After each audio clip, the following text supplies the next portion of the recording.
പുറപ്പാട് പുസ്തകം 34 അധ്യായം. യഹോവ പിന്നെയും മോശയോട് കൽപ്പിച്ചതെന്തെന്നാൽ, മുമ്പിലത്തേവ പോലെ 2 കൽപ്പലക ചെത്തിക്കൊള്ളുക. എന്നാൽ നീ പൊട്ടിച്ചു കളഞ്ഞ മുമ്പിലത്തെ പലകയിൽ ഉണ്ടായിരുന്ന വചനങ്ങളെ ഞാൻ ആ പലകയിൽ എഴുതും. നീ രാവിലെ ഒരുങ്ങി രാവിലെ തന്നെ സീനായ് പർവ്വതത്തിൽ കയറി പർവ്വതത്തിൻ്റെ മുകളിൽ എൻ്റെ സന്നിധിയിൽ വരേണം. നിന്നോടുകൂടെ ആരും കയറി വരരുത്. പർവ്വതത്തിലെങ്ങും ആരെയും കാണരുത്. പർവ്വതത്തിൻ്റെ അരികെ ആടുകളോ കന്നുകാലികളോ മേയുകയും വരുത്. അങ്ങനെ മോശ മുമ്പിലത്തേവ പോലെ 2 കൽപ്പലക ചെത്തി അതികാലത്തെ എഴുന്നേറ്റ് യഹോവ തന്നോട് കൽപ്പിച്ചതുപോലെ സീനായ് പർവ്വതത്തിൽ കയറി കൽപ്പലക 2 കയ്യിൽ എടുത്തുകൊണ്ടുപോയി. അപ്പോൾ യഹോവ മേഘത്തിൽ ഇറങ്ങി അവൻ്റെ അടുക്കൽ നിന്ന് യഹോവയുടെ നാമത്തെ ഘോഷിച്ചു.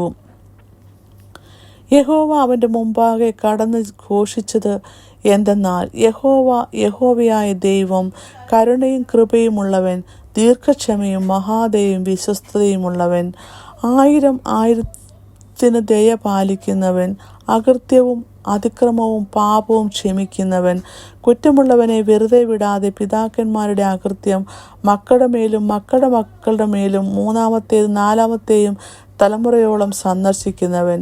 എന്നാറെ മോശ ബന്ധപ്പെട്ട് സാഷ്ടാംഗം വീണ് നമസ്കരിച്ചു. കർത്താവേ, നിനക്ക് എന്നോട് കൃപയുണ്ടെങ്കിൽ കർത്താവേ, ഞങ്ങളുടെ മധ്യേ നടക്കണമേ. ഇത് ദുശാഠ്യമുള്ള ഒരു ജനം തന്നെ എങ്കിലും ഞങ്ങളുടെ അകൃത്യവും പാപവും ക്ഷമിച്ച് ഞങ്ങളെ നിന്റെ അവകാശമാക്കണമേ എന്ന് പറഞ്ഞു.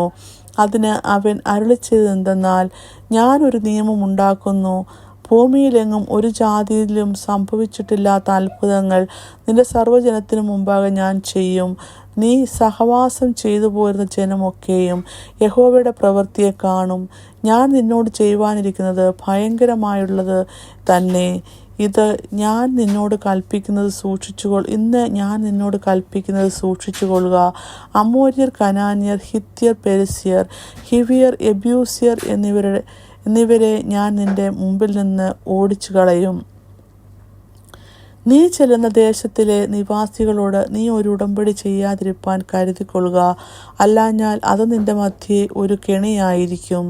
നിങ്ങൾ അവരുടെ ബലിപീഠങ്ങളെ ഇടിച്ച് വിഗ്രഹങ്ങളെ തകർത്ത് അശേര പ്രതിഷ്ഠകളെ വെട്ടിക്കളയണം. അന്യദൈവത്തെ നമസ്കരിക്കരുത്. യഹോവയുടെ നാമം തീക്ഷ്ണൻ എന്നാകുന്നു. അവൻ തീക്ഷ്ണതയുള്ള ദൈവം തന്നെ.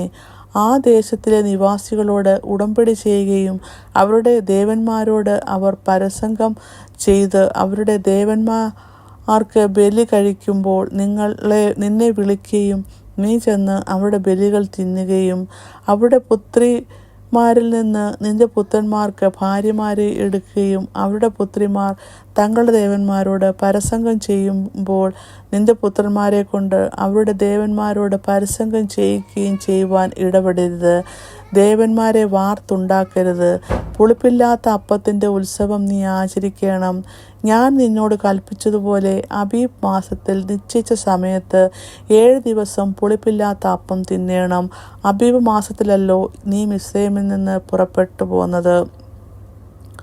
ആദ്യം ജനിക്കുന്നതൊക്കെയും നിന്റെ ആടുകളെയും കന്നുകാലികളുടെ കൂട്ടത്തിൽ കടിഞ്ഞൂലായ ആണൊക്കെയും എനിക്കുള്ളതാകുന്നു. എന്നാൽ കഴുതയുടെ കടിഞ്ഞൂലിനെ ആട്ടിൻകുട്ടി കൊണ്ട് വീണ്ടുകൊള്ളണം. വീണ്ടുകൊള്ളുന്നില്ലെങ്കിൽ അതിൻ്റെ കഴുത്ത് ഒടിച്ചു കളയണം. നിന്റെ പുത്രന്മാരിൽ ആദ്യജാതനെയൊക്കെയും വീണ്ടുകൊള്ളണം. വെറും കൈയോടെ നിങ്ങൾ എൻ്റെ മുമ്പാകെ വരരുത്.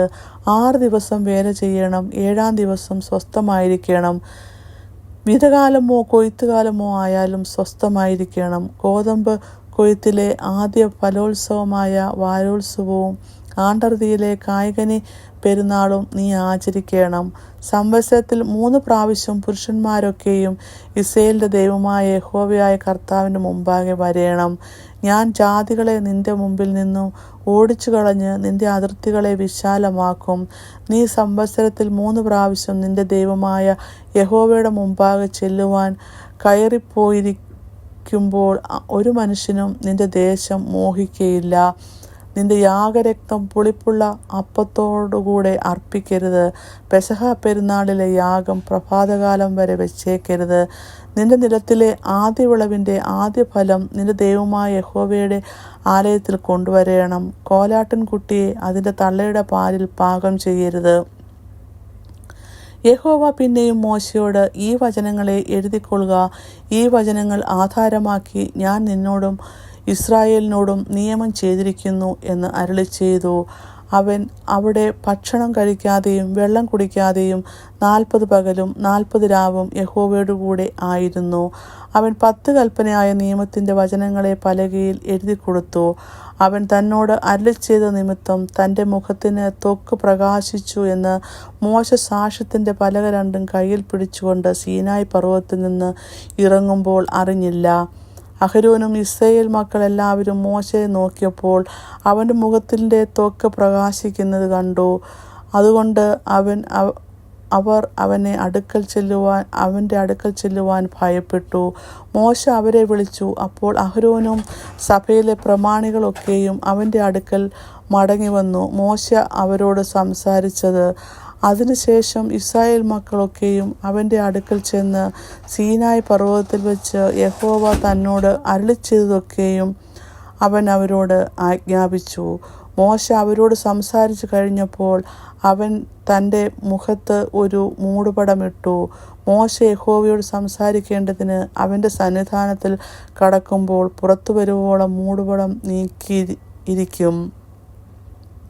തന്നോട് കൽപ്പിച്ചത് അവൻ പുറത്തു വന്ന ഇസ്രായേൽ മക്കളോട് പറയും.